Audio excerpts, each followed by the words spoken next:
কিভাবে এই অনুপ্রবেশকারীদের সংখ্যাটা বাড়ছে, তাদের বসতি এলাকা বাড়ছে এবং তাতে কোণঠাসা হয়ে পড়ছে কার্যত সেখানকার আদি বাসিন্দারা। যে ছবিটা গ্রাফিক্যালি আপনারা দেখতে পাচ্ছেন, অনুপ্রবেশে কার্যত উদ্বেগ বাড়ছে এই গুলশান কলোনির মতন বিভিন্ন কলোনিতে, যেখানে আদি বাসিন্দা যারা 2005-এর পরিসংখ্যান আপনাদের সামনে রাখছে, আদি বাসিন্দা যারা রয়েছেন তাদের সংখ্যা যতটা ছিল এবং একই সঙ্গে অনুপ্রবেশকারীদের সংখ্যা যেমনটা রয়েছে, ঠিক 2011 সালে তার আমূল পরিবর্তন হয়। এবং 2011 সালের যে পরিসংখ্যান সামনে আসছে, প্রথমত গুলশান কলোনির যে গ্রাফিক্যালি ম্যাপটা সেটা আপনাদের সামনে তুলে ধরছে এবং তার পাশাপাশি কত সংখ্যক অনুপ্রবেশকারীর বসতি এখানে বেড়ে উঠেছে সেই সংখ্যাটাও আপনারা দেখতে পাচ্ছেন। একেবারে ইন্ডিকেট করে দেখাচ্ছে রিপাবলিক বাংলা, যেখানে সবুজ রঙের আদি বাসিন্দা, অর্থাৎ সবুজ রঙের মার্ক করে আপনাদেরকে দেখানো হচ্ছে আদি বাসিন্দা, এবং একই সঙ্গে রেড মার্ক করে আপনাদের সামনে আমরা দেখছি যে মূলত এখানে যারা বহিরাগত অনুপ্রবেশকারী তাদের সংখ্যাটা কিভাবে বাড়ছে। এবং এরই সঙ্গে সঙ্গে 2016 আপনাদের সামনে আমরা তুলে ধরছি, 2016 সাল, সেখানেও কিন্তু কার্যত এই সংখ্যাটা অনেকটাই বৃদ্ধি পেয়েছে। 2016 সালে অনুপ্রবেশকারীর সংখ্যা যেমন এখানে বেড়েছে, ঠিক একই রকমভাবে অবৈধ নির্মাণও বেড়েছে। তার সঙ্গে সঙ্গে যারা অনুপ্রবেশকারী ছিলেন তাদের সংখ্যাটাও কিন্তু যথেষ্টই বেড়ে গেছে। আর তার সঙ্গে সঙ্গে আপনাদের দেখাবো 2016-র পর 2024 সাল, যেই 2024 সালে আমরা রয়েছি, সেই 2024 সালের সংখ্যাটাও ঠিক কোন জায়গায় রয়েছে। 2024 সালেও কিন্তু মাথা চারা দিয়ে উঠেছে আরও এই অনুপ্রবেশকারীর সংখ্যাটা এবং অনেকটাই বৃদ্ধি পেয়েছে এই গুলশান কলোনিতে। যে সংখ্যাটা আপনাদের সামনে আমরা তুলে ধরছি, যে ছবিটাও আপনাদের সামনে আমরা তুলে ধরছি, এবং সেটাই কার্যত স্পষ্ট করছে কেন এত উদ্বেগ এবং কেন এত আশঙ্কার কালো মেঘ ঘনিয়ে যাচ্ছে গোটা রাজ্য জুড়ে।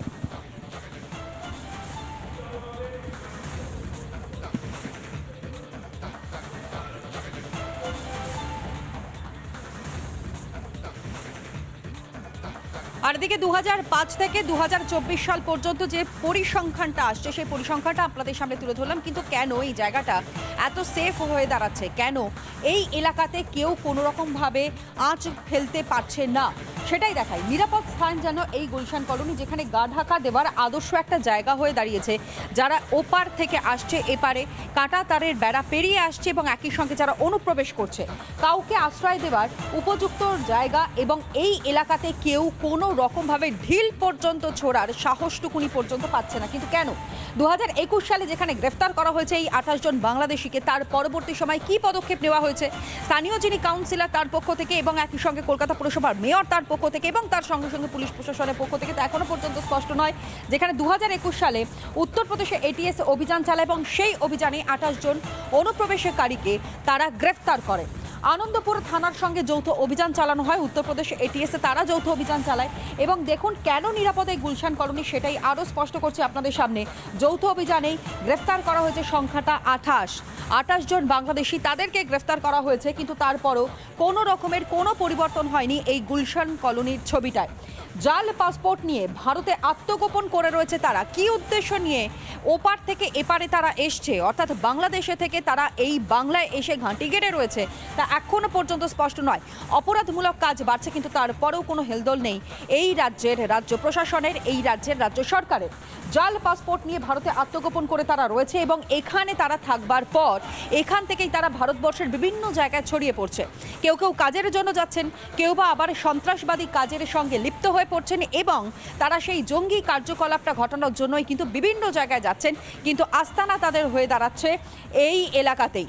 স্থানীয় বাসিন্দাদের অভিযোগটা আপনাদের সামনে রাখি, কি বলছেন তারা, শুনুন। 20-25 বছর। এই আপনাদের এই এলাকার পাশে ওই গুলশান কলোনি বলে একটা জায়গা? হ্যাঁ, সে ওদিকে আছে, আমাদের এদিকে না, ওইদিকে। আপনারা যখন প্রথম এসেছিলেন, আপনার যখন বিয়ে হয়ে প্রথম, তখন এই এত ঘরটা না, এসব ছিল না, এ কারখানায় ছিল না, সব ফাঁকা ছিল। আর ওই চত্বর, ওই গুলশান কলোনি ওগুলো তো সব ভেড়ি ছিল, বড় বড় ভেড়ি ছিল, তো সব ভরাট হয়ে ওই সব ঘর বাড়ি হয়েছে। আজ থেকে 20 বছর 15 বছর আগে এই সব জায়গায় এত বাড়ি না, সব ছিল না, ছিল না, ওইসব কিছু ছিল না, এইসব নতুন নতুন হচ্ছে। আপনাদের এই প্লটের পরে ওই ভেতরের দিকে গুলশান কলোনি হ্যাঁ, ওগুলো সব জমিয়ে ছিল, পুকুর খাল ছিল, ভেড়ি ছিল, ওইসব ওগুলো সব ভেড়ি ছিল। এই যে বিল্ডিংগুলো হয়েছে এইগুলো তো সব মাঠ ছিল, ধান জমি ছিল, এগুলো সব ধান জমি ছিল। ভেড়িগুলো কি সরকারি ভেড়ি? কিছুটা সরকারির আছে, আবার কিছুটা নিজেদেরও আছে। কোম্পানি বলেছিল, চৌবাগা কোম্পানি বলেছিল, কোম্পানির ভেড়ি আছে, কমলবাবুর আলা, ওসব আলা আমাদের স্বামীরা কাজও করতো, আমরা করে মাছটাই নিয়ে আসতাম। ভেড়ি যখন ছিল তখন ওই ভেড়ির ওপর আপনাদের ইনকাম হতো, হ্যাঁ, আর এখন ভেড়ি বন্ধ হয়ে গিয়ে আপনাদের ওই বন্ধ হয়ে গেছে। ওই জন মজুরি খেটে খায়, জোগাড়ে কাজ করে খায়, ছেলেরা এইসব করে খায়। ওই সব জায়গায় এখন কারা থাকে? ওসব এখন অন্য অন্য জাতিরা এসে থাকে, সব বাইরের লোক, স্থানীয় কেউ নেই। স্থানীয় খুব কম আছে, বাইরের লোক বেশি। ইনকাম হতো, সব জেলেরা কাজ করতো, জাল টানতো, সব ছেলেরা সব জাল টানতো, খেত মাছ। অনেক লোক মাছ, এখন তো মাছের তো অংশই নেই। বিল্ডিং হয়ে গেলে মাছ কোথায় পায়? সব সরকারি ধরে রাখুন না, মানে কোন জায়গায় কম্পিটিশন চাষ করে বেড়াতে একজন। জলাভূমি বুঝিয়ে ওই সব হয়ে গেছে। সে তো সবাই জানে, আমি বলে কি হবে, আর সবাই জিজ্ঞেস করবেন একই কথাই বলবে। যারা আদিবাসিন্দা তারা কিন্তু একেবারে স্পষ্ট করে বলছেন এবং বিল্ডিংগুলো তারা দেখিয়ে বলছেন যে অবৈধভাবে এই বহুতলগুলো নির্মাণ করা হয়েছে, ধানি জমি যা ছিল তা ভরাট করে, এবং একই সঙ্গে জলা জমি যেগুলো ছিল, ভেড়ি ছিল, মাছের চাষ করা হতো, সেই জায়গাগুলো ভরাট করে এইরকমভাবে একটার পর একটা বহুতল যা নির্মাণ করা হয়েছে একেবারে বেআইনিভাবে। এবং এ কারণেই সমস্যার মধ্যে পড়েছেন তারা, কিন্তু কার কাছে তারা যাবেন সেটাই তারা জানেন না। তার কারণ যারা দায়িত্বে রয়েছেন তারাই তো বলছেন যে সমস্ত দায় আমাদের নয়, কবে কখন কি ঘটনা ঘটেছে তা তারা বলবেন কি করে। সবথেকে বড় বিষয়, এই গুলশান কলোনি হচ্ছে একটা নির্দিষ্ট পয়েন্ট, এবং সেই পয়েন্ট এরিয়াতে, অর্থাৎ এই পকেট এরিয়াতে যে ঘটনা ঘটছে সেই ঘটনা যে আরও বিভিন্ন জায়গায় চলছে সেটা কার্যত এই ছবি দেখবার পর একেবারে স্পষ্ট। কিন্তু কোন পথে অনুপ্রবেশ হচ্ছে সেটা একবার আপনাদের সামনে তুলে ধরি, অর্থাৎ রুটটা কি অনুপ্রবেশকারীদের।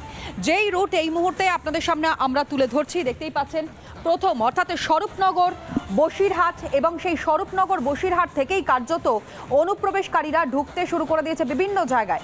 একদিকে বসিরহাটের এখান থেকে, অর্থাৎ স্বরূপনগর থেকে ঢুকছে, পাশাপাশি খুলনা এবং বরিশাল, বাংলাদেশের ওপার থেকে কিভাবে তারা আসছে সেটাই আপনাদের সামনে আমরা দেখাচ্ছি। কোন পথে অনুপ্রবেশ হচ্ছে, ঘোজাডাঙ্গা, মিনাখা, বিভিন্ন জায়গায় তারা ছড়িয়ে পড়ছে।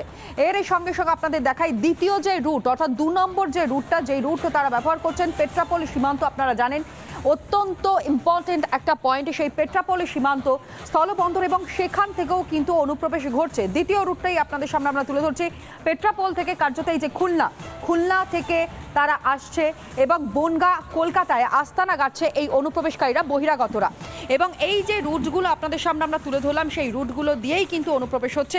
3 নম্বর যে রুট রয়েছে, সেই 3 নম্বর রুট হচ্ছে এই পাইকপাড়া, অর্থাৎ যেভাবে তারা ঢুকতে শুরু করে দিয়েছে পাইকগাছা, মাফ করবেন, পাইকগাছা থেকে সাতক্ষীরা হয়ে তারা পরেই আসছে বসিরহাটে, অর্থাৎ একেবারে সীমান্তবর্তী এলাকা, এবং সেই সীমান্তবর্তী এলাকা দিয়েই অবাধে অনুপ্রবেশ হচ্ছে। কিন্তু যখন একদিকে রাজ্যের শাসক দল তারা রীতিমতন সোচ্চার হয়েছেন, তখনই শাসক দলের পক্ষের থেকে কোনো রকমের কোনো কঠোর পদক্ষেপ কি এখনো গ্রহণ করা হয়েছে তা কিন্তু রীতিমতন প্রশ্ন করছেন সেখানকার বাসিন্দারা। এই চতুর্থ রুট, 4 নম্বর রুট, কোন কোন পথে এই অনুপ্রবেশ হচ্ছে, বহিরাগতরা আসছে, সেটাই আপনাদের সামনে তুলে ধরছি। বাংলাদেশের চট্টগ্রাম থেকে কোথায় আসছে অনুপ্রবেশকারীরা, যারা বাংলাদেশের বাসিন্দা তারা আসছে ঢাকা, চট্টগ্রাম থেকে সোজা তারা আসছে ঢাকা, এবং ঢাকা থেকে তারা ঝিনাইদহ, দর্শনা হয়ে তারা কিন্তু ধীরে ধীরে ঢুকে পড়ছে এই বাংলাতে, এবং এই বাংলাতে ঢুকেই তারা কার্যত বসবাস শুরু করে দিয়েছে।